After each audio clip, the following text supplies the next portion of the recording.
하나님, 우리가 그리스도의 평강을 누리기를 원하시죠. 바울은 오늘 골로새 3장 15절에서 이렇게 이야기하고 있습니다. 그리스도의 평강이 너의 마음을 주장하게 하라. 너희는 평강을 위하여 한 몸으로 부르심을 받았나니 너희는 또한 감사하는 자가 되라. 우리 마음이 예수님의 평강으로 주장하게 하더라고 권면을 하고 있습니다. 바울은 지금 로마 옥중에 있습니다. 또 몸도 많이 아픕니다.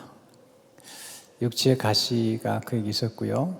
그리고 선교하는 중에 여러 번 맞고 또 고난을 당했기 때문에 몸도 주저하는데, 로마 옥중은 지하에 있는데요. 아주 어려운 상황에서 이제 스스로 느끼기를 이제 이 세상을 떠날 날이 얼마 되지 않다고 생각하는 때에도 그는 불안과 두려움과 초조함이 있는 게 아니라 그는 기뻐하고 있고 또 감사하고 있고 그리고 평강을 누리고 있는 것입니다. 그 비밀이 뭘까? 오늘 그 비밀에 대해서 조금 말씀을 드리고 싶습니다. 첫째는 평강의 비밀은 마음의 왕자에 그리스도를 모시는 데 있습니다. 우리 예수님을 영접하는 게 아주 중요하죠. 근데 예수님 영접한 다음에 더 중요한 게 있는데, 우리 마음에 예수님을 모신 다음에 우리 마음의 왕자에 예수님이 거하게 하실지, 아니면 내가 여전히 그 왕자에 앉아서 내 스스로가 마음을 다스리려고 하는 것인지. 예수 믿어도 여전히 불안하고 초조하고 두려움과 염려로 가득 찰 때가 많죠. 왜 그럴까요? 예수님이 우리 마음에서 다스리도록 허락해 주지 않은 거죠. 예수님을 모시긴 했는데 환영을 하지 않은 거예요. 자, 손님을 우리가 집에 모시게 되면 손님을 환대해야 되는데 손님을 모셔놓고 무시하는 거죠. 마치 그처럼 예수님을 마음에 모신 다음에 예수님을 무시하고 또 예수님께 도움을 요청하지도 않는 거죠. 사도 바울은 우리 마음속에 누가 다스리느냐에 따라서 우리 인생은 달라진다고 이야기하면서 우리 마음에 그리스도를 모시도록, 예수님을 우리 마음의 왕자에 모시도록 권면하죠. 빌립보서 2장 5절에 보면 너희 안에 이 마음을 품으라. 곧 그리스도 예수의 마음이니. 우리 마음을 누가 다스리냐에 따라서 우리 인생은 달라지죠. 곧 우리 마음의 생각에 따라서 우리는 평강을 누릴 수도 있고 아니면 지옥 같은 경험을 하게 되죠. 로마서 8장 6절을 보니까 육신의 생각은 사망이요 영의 생각은 생명과 평안이니라. 우리가 제자반에 들어가면 제일 먼저 배우는 가장 중요한 개념 중에 하나가 예수님이 주님이시다는 거죠.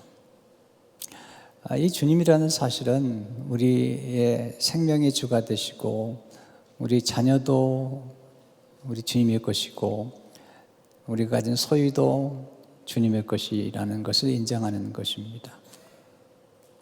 우리가 예수 믿어도 잘 안 되죠. 네. 그래서 참 어렵죠, 사실은. 예수님이 손님에 불과한 거죠. 예수님이 우리 주인이 되셔야 되는데, 바울은 예수 그리스도가 우리 안에 들어오실 뿐만 아니라 예수 그리스도가 왕이 되셔야지. 천국이라는 개념은, 가장 중요한 개념은 공간의 개념보다도 누가 다스리느냐죠. 우리가 우리 자신을 잘 다스리지 않습니다. 생각보다. 우리가 우리 스스로가 생각할 때 우리 마음의 불안과 초조와 질투와 탐욕과 음란과 또 시기와 질투와 섭섭함과 억울함과 이런 공포가 잘 다스려지지를 않습니다.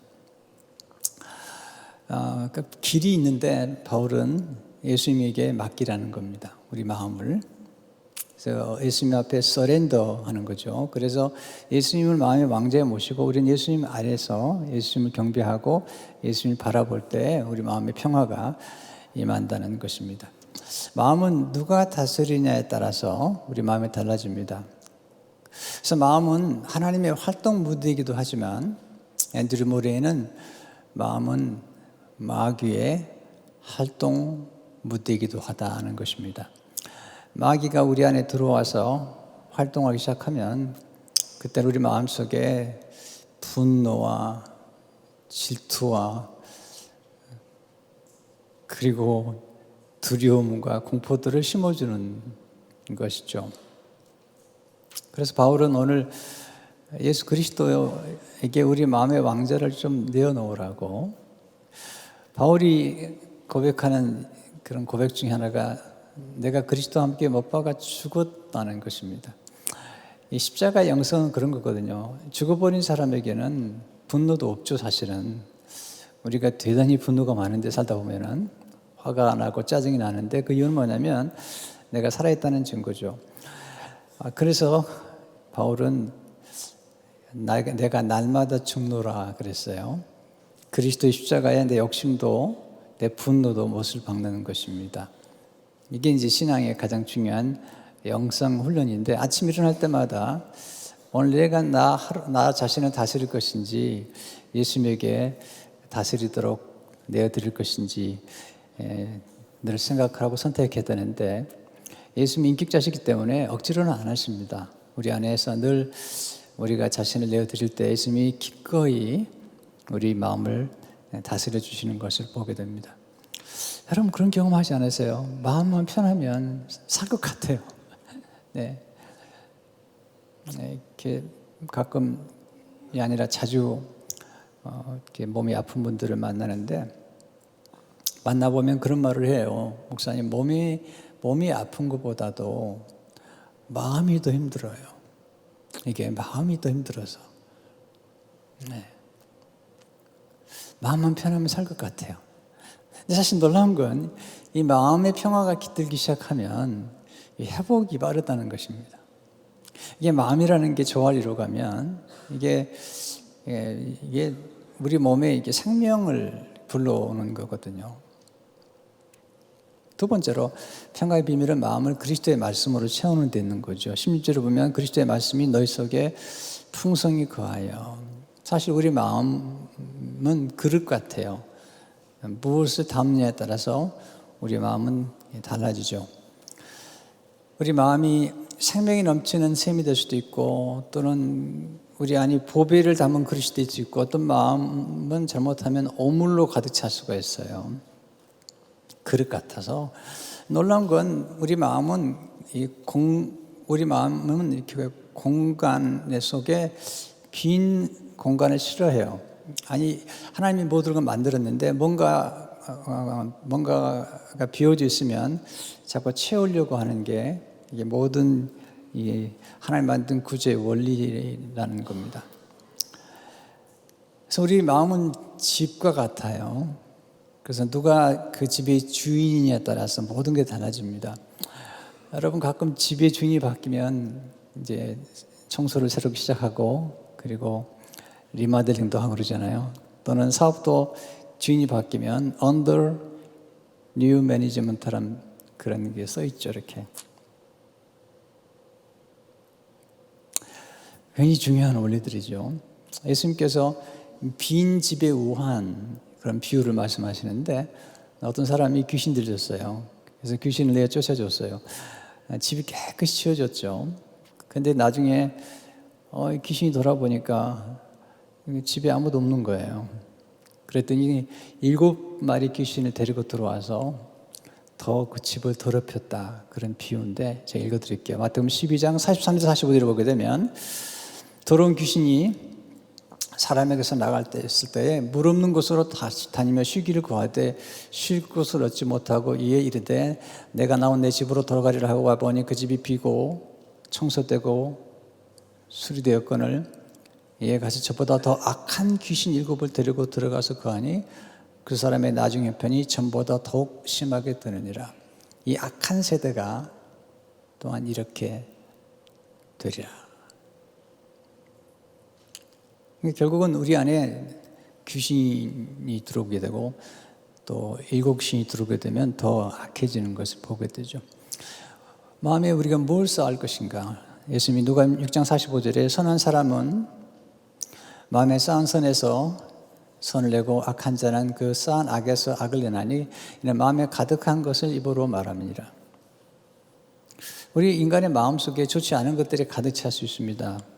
주님께서 주로 바리새인들 향해서 그렇게 얘기했죠. 겉으로는 굉장히 화려한 모습인데 속은 너무 더럽다는 것입니다. 마태복음 15장 18절 19절을 보게 되면 입에서 나오는 것들은 마음에서 나오나니 이것이야말로 사람을 더럽게 하느니라. 마음에서 나오는 것은 악한 생각과 살인과 간음과 음란과 도둑질과 거짓 증언과 비방이니. 우리 마음에 오물을 쌓을 수도 있고요. 어떤 분들은 욕을 많이 하는데요. 보면 그 마음에 욕이 가득 차서 그래요. 그래서 야단칠 필요 없어요. 왜냐하면 그분의 야단쳐도 소용없어요. 야단치면 더 욕해요. 왜냐하면 나올 게 그거밖에 없는 거죠. 우리 마음이 무엇을 채우느냐가 중요한데 하나님의 말씀으로 가득 채울 것인지 아니면 무엇으로 채울 것인지. 바울은 말씀으로 채우면 곧 보배가 가득 차게 된다는 거죠. 16절의 말씀 한번 같이 읽어보겠습니다. 시작. 그리스도의 말씀이 너희 속에 풍성히 거하여 모든 지혜로 피차 가르치며 권면하고. 이 말씀이 우리 안에 충만히 거하게 되면 우리가 경험되는 게 뭐냐면 평화가 임한다는 것입니다. 하나님의 지혜 가운데 가장 놀라운 지혜는 세상과는 달라요. 성결하고 화평하다. 야고보 3장 17, 18절을 보게 되면 위로부터 난 지혜는 첫째 성결하고 다음에 화평하고 그 다음에 관용하고 양순하고. 이게 다 이제 관용이라는 게 그 사려 깊은, 또 양순하다는 게 순종하는 거예요. 말씀이 있을 때 순종이 옵니다. 순종하지 않으면 평강이 가득 차지 않습니다. C.S. 루이스가 그런 얘기를 해요. 자연을 좀 배워라. 이 자연은 창조주 앞에 순종함으로 늘 평화롭지 않느냐. 근데 인간은 불순종하잖아요. 그래서 완악해지고 마음에 평강이 없는 거죠. 그러니까 말씀에 순종하는 게 믿음인데요. 말씀에 순종하게 되면 우리 마음속에 평강이 넘치게 됩니다. 여러분 집에서 개를 키워보면 주인에게 순종합니다. 그 개가 평화롭습니다. 그렇다고 우리가 개보다 못한 건 아니죠. 그렇다면 우리가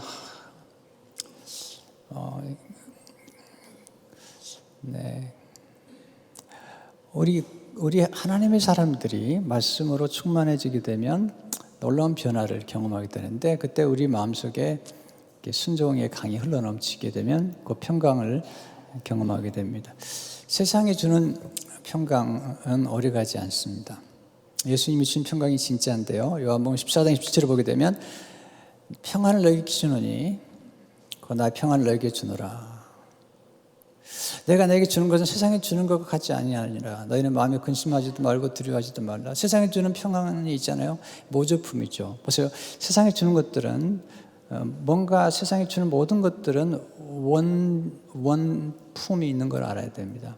세상이 다 평안을 주지 않아 약속하죠. 예를 들자면 돈이나 권력을 당신이 돈과 권력을 가지면 평안할 거라는 거죠.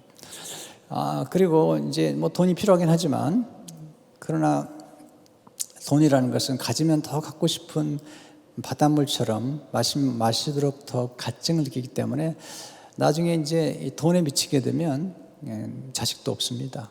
형제도 없습니다. 네. 자기를 도와준 모든 사람들 다 배신합니다. 거기다가 권력이 굉장히 안전을 줄 것 같지만 그렇지 않습니다. 마약 저는 해보지 않아서 모릅니다. 또 담배 피는 분들 보면 평화로움 같은데 나중에 문제가 생깁니다.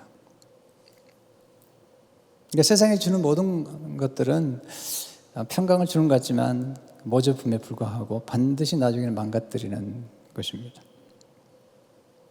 또 하나 염려라는 게 있죠. 우리 인간이 염려 안 할 수가 없잖아요. 근데 우리는 지나치게 염려를 할 때가 많아요. 과도하게. 그래서 바울이 늘 조심하라는 거예요. 염려하지 말고 예수님도 염려를 좀 조심하라는 것입니다. 왜냐하면 염려가 어디서 오냐면 관심에서 오기 때문에, 우리가 사랑하는 대상에 대한 관심에서 오기 때문에 염려 안 할 수가 없죠. 또 이제 인간의 모순이 되는 게요, 염려 안 하려고 하면 더 염려가 생깁니다. 또 염려라는 것은 이렇게 환경에서 올 때가 많아요. 또는 예측이 가능한 어떤 사건을 앞에 놓고 있으면 염려 안 할 수가 없죠, 인간이기 때문에. 네. 근데 더 나쁜 게 뭐냐면 나쁜 상상력입니다. 그러니까 믿음은 좋은 상상력이에요. 긍정적인 일이 전개될 거라고 상상하는 거고요. 정말 탁월한 믿음은 내가 지금 어려움 속에 있지만 하나님이 이 어려움마저도 더 아름답게 만들어 갈 것이라고 하는 이 믿음의 상상력으로 보기 때문에 이 현실도 극복할 수가 있는 거예요. 근데 타락한 상상력은 뭐냐면 무조건 나쁜 쪽으로 해석하는 겁니다. 네, 하나님의 전능하심을 믿지 않아요. 하나님의 놀라운 거, 사도 바울은 우리가 알고 있는 하나님을 사랑하는 자, 그 뜻대로 부르심을 입은 자들에게는 모든 것이 합력하여 선을 이룰 것이라고 말씀하셨는데, 이 하나님을 정말 신뢰하게 되면 그런 놀라운 상상력이 생깁니다. 기대가 생기죠. 이게 이제 믿음을 가진 사람의 특징이죠. 보통 믿음을 안 가지면요, 이 냉소주의에 빠지게 됩니다. 뭐 해보면 뭐해? 기도하면 뭐해? 여러분, 기도처럼 좋은 게 없잖아요. 바울은 그리스도의 말씀으로 충만히 채우라는 거예요. 어떻게 가능하죠? 성경 읽으셔야죠. 그리고 암송하고 묵상해야 됩니다. 그러면 우리 마음속에 평강이 넘치는 것을 경험하게 됩니다. 중요한 건 꾸준히 하는 것입니다. 꾸준하게. 우리가 보통 보면 꾸준히 잘하지 않아요. 하다가 말아요. 그래서 말씀 우리 안에 충만히 거하지 않아요. 하나님 말씀을 정말 사랑하고 깊이 묵상하고 즐거워하게 되면 우리 마음속에 평강이 넘치는 것을 보게 됩니다. 평강이라는 글 속에는 이 즐긴다는 게 들어가 있습니다. 기쁨이. 평강이라는 한자를 제가 좀 조사해 보니까 평강이라는 글 속에 있는 평이라는 한자는 평평할 평인데요. 이게 기가 막힌 단어예요. 다스리다, 바로잡다, 그런 뜻이에요. 강이란 이 평강할 때 강은 편안할 강인데 온화하다, 즐거워하다는 뜻이죠. 그러니까 그리스도께서 우리 마음을 다스리고 그리스도의 평강과 말씀이 우리 마음을 다스리게 되면 즐거움이 생깁니다. 그러니까 우리에게 평강은 그냥 고요함만이 아니고요, 평강 속에는 하나님이 주시는 어떤 신비로운 기쁨이 있는 거예요. 우리는 기쁨이 여러 가지가 있습니다. 한 가지만 있는 게 아니잖아요. 우리는 보통 몇 가지로 딱 구분하는데 그렇지 않습니다. 잔 슈타트 목사님 같은 분은 이 새를 관찰하는, 새를 이렇게 하늘에 나는 새를 관찰하는데 큰 즐거움을 가지고, 그분 혼자 사셨는데요, 결혼하지 않고. 근데 그분의 가장 큰 하비 중 하나는 그 새를 이렇게 관찰하는 것입니다. 한 개 이렇게 초청을 하니까 조건이 하나 있는데, 판문점 가까이에서 많은 공여로 그 새들을 좀 보게 해달라 그렇게 부탁을 했어요. 여러 가지 즐거움이 있겠죠. 근데 이제 그리스도인들이 누린 즐거움 중 하나는 이 말씀을 묵상하면서 또 영혼을 구원하거나 또 선한 일을 하면서 누리는 즐거움이라는 게 있습니다. 평안이라는 단어도 보니까요, 이 평은 똑같은 단어가 한자인데 안이라는 한자가 보니까 편안하다, 즐기다 그런 뜻이에요. 화평이라는 것은 화목하고 편안함을 지키는 것입니다. 어떻게 가능할까요? 십자가에서 예수님이 화평케 하셨잖아요. 에베소 2장 14절에 보게 되면 그는 우리 화평이신지라. 예수님의 십자가에서 희생하셨어요. 그러니까 사실 화평하려면 둘 중 하나가 누군가가 죽어야 되죠. 예수님이 십자가에 죽으심으로 우리를 화목하게 하신 것을 보게 됩니다. 여러분, 필요하다면 이렇게 요즘 공황장애에 걸리기도 하는데요, 많은 젊은이들이 필요하다면 의사 선생님 만나도 돼요. 괜찮아요. 또는 필요하면 약을 써도 괜찮아요. 우선은요. 제가 살아보니까 약이 참 중요한 거예요. 의사도 중요하고요. 그래서 필요하면 도움을 받으세요. 그러나 가장 탁월한 의사는 예수님이시거든요. 그리고 가장 좋은 약은 신약과 구약이랍니다.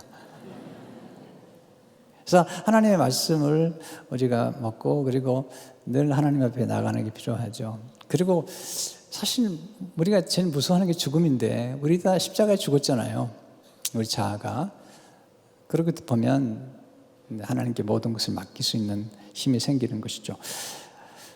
세 번째 평강의 비결은 기도와 찬양과 경배에 있는 것이죠. 오늘 16절을 보게 되면 시와 이 시 속에는 기도가 담겨 있습니다. 또 찬송도 보면 찬송서 기도, 신령한 노래를 부르며 감사하는 마음으로 하나님을 찬양하고 우리가 평강의 비밀이 있다는 것입니다. 바울이 옥중에 쓴 서신 가운데 빌립보서가 있는데 빌립보서에 보면 평강의 비밀을 우리에게 가르쳐 줍니다. 아주 유명한 말씀이고 제가 자주 인용하는 말씀이고 여러분도 잘 아는 말씀인데 빌립보서 4장 6절 7절을 보게 되면 한번 같이 읽어보겠습니다. 시작. 아무것도 염려하지 말고 다만 모든 일에 기도와 간구로 너희 구할 것을 감사함으로 하나님께 아뢰라. 그리하면 모든 지각에 뛰어난 하나님 평강이 그리스도 예수 안에서 너희 마음과 생각을 지키시리라.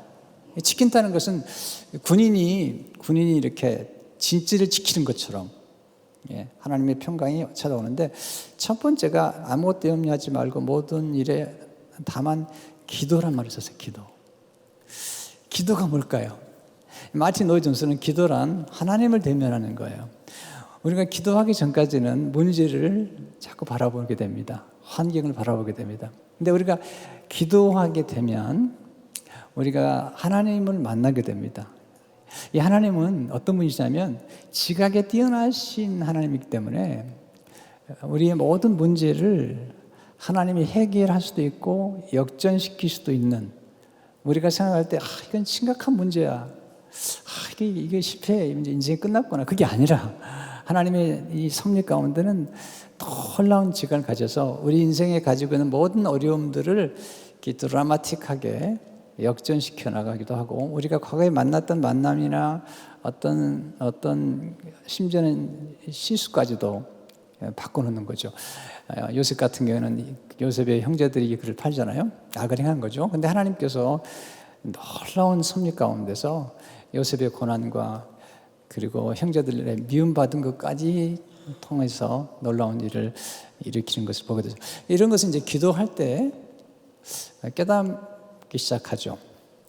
그래서 히브리서 4장 16절을 보게 되면 그러므로 우리는 긍휼하심을 받고 때를 따라 돕는 일을 얻기 위하여 은혜의 보좌 앞에 담대히 나아갈 것이니라. 하나님은 너무 탁월하시기 때문에 우리가 보지 못하는 걸 보고 계세요. 문제 속에 기적을 보게 되고요, 위기 속에 기회를 보시기도 하고요, 그리고 고난 속에 하나님의 영광을 보기도 합니다.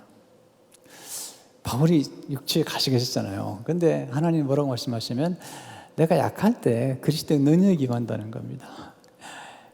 약한 게 축복이라는 것입니다. 이게 이제 바울이 경험하는 것이죠. 우리의 슬픔 때문에 어떤 환희를 경험하기 때는 시편 30편 11절을 보게 되면 주께서 나의 슬픔이 변하여 내게 춤이 되게 하시며 나의 베옷을 벗기고 기쁨으로 띠띠우셨나이다. 이 문제 많은 세상에서 평강을 누리는 길은 기도밖에 없습니다. 무릎 기도라는 서신을 썼는데 저는 예수 믿고 나서 지금까지 무릎 기도를 드리고 있습니다. 이 무릎 기도를 드리게 되면 하나님 앞에 무릎을 꿇게 되면 엎드리게 됩니다. 이 엎드리는 자세가 참 중요합니다. 하나님 앞에 겸손히 바짝 엎드리는 겁니다. 인생을 내 힘대로 안 되는 것입니다. 내 뜻대로 안 되는 것입니다. 내가 문제를 해결할 수 되지 않습니다. 엎드리면 삽니다. 엎드리면 하나님이 평강을 주십니다. 나를 엎드립니다. 하나님이 도와주시면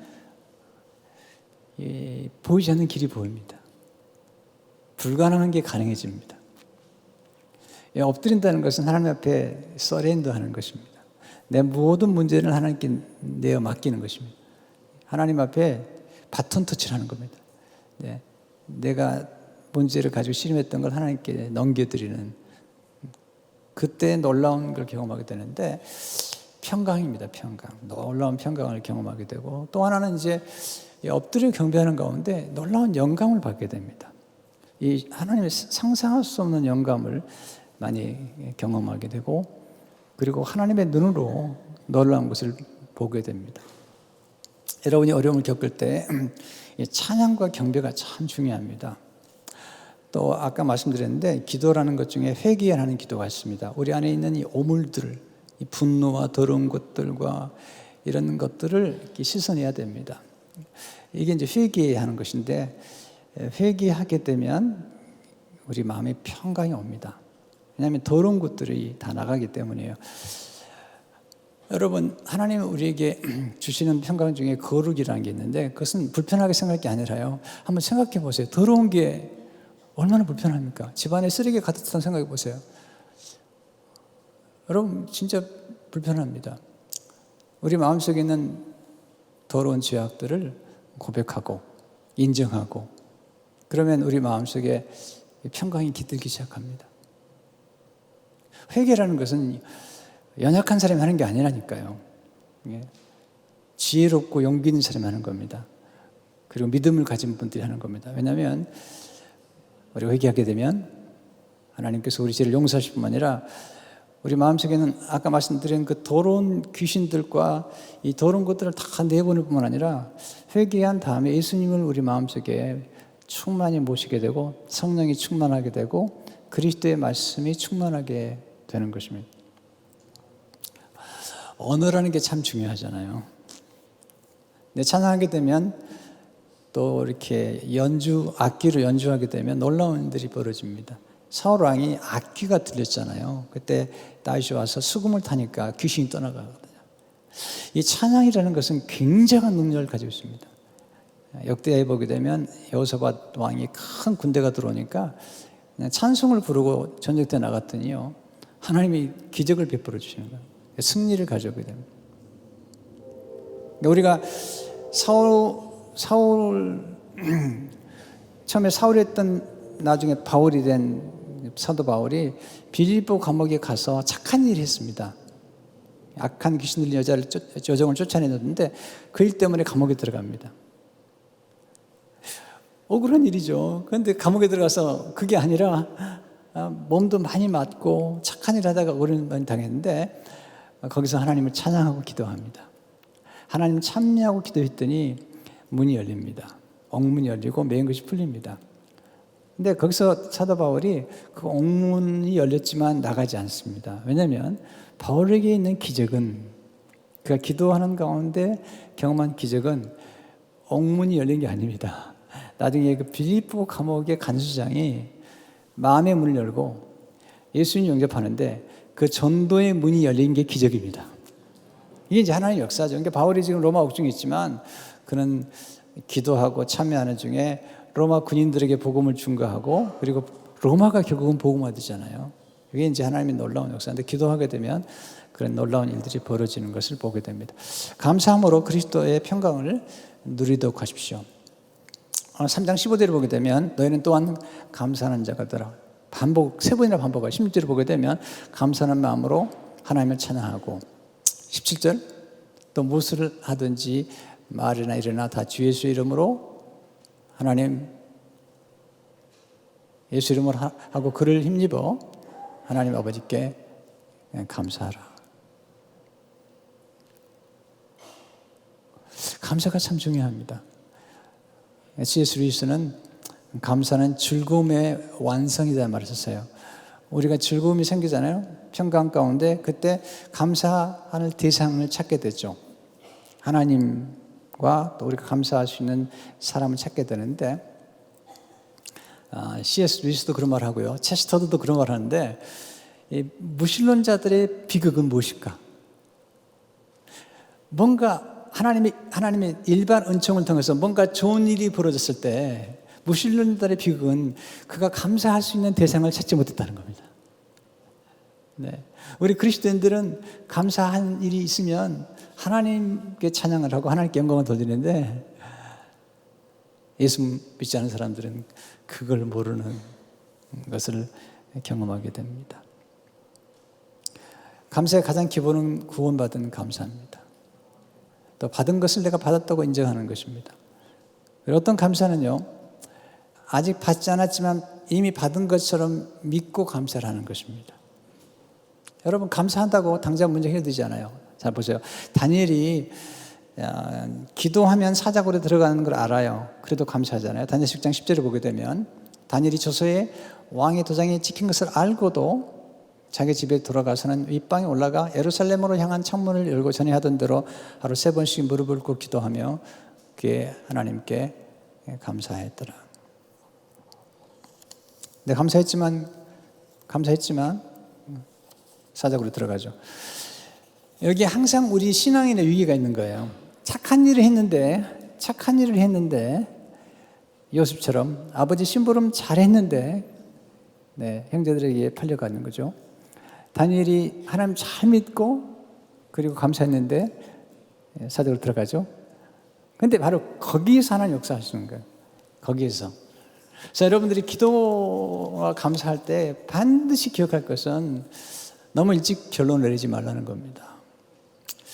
기도라는 게 뭘까요? 끝까지 하는 게 기도의 능력인 겁니다. 하여튼 응답이 되든 안 되든 간에 끝까지 기도하는 게 이게 진짜 실력이거든요. 끝까지 감사하는 것. 그런데 거기서 하나님의 놀라운 역사가 나타나는 것을 보게 됩니다. 성도 여러분, 우리 마음에 예수님을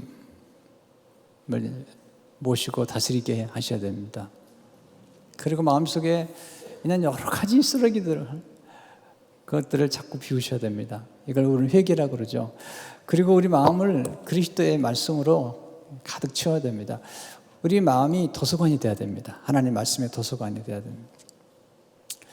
그리고 늘 시와 찬송과 찬미를 드리세요. 언제 기회가 되면요, 찬송가를 1장부터 마지막 장까지 한번 읽어보세요. 기가 막힙니다, 이게. 정말 놀라운 겁니다. 언제 여러분 찬송가 앞에 무릎 꿇고 찬송가 앞에 찬송을 읽어보고 들어보신다. 찬송 속에는 놀라운 복음의 진리가 담겨 있는 겁니다. 성도 여러분, 어떤 일이 있더라도 아직 낙심하지 마세요. 아직 게임은 끝나지 않았습니다. 다만 우리가 기도해야 됩니다.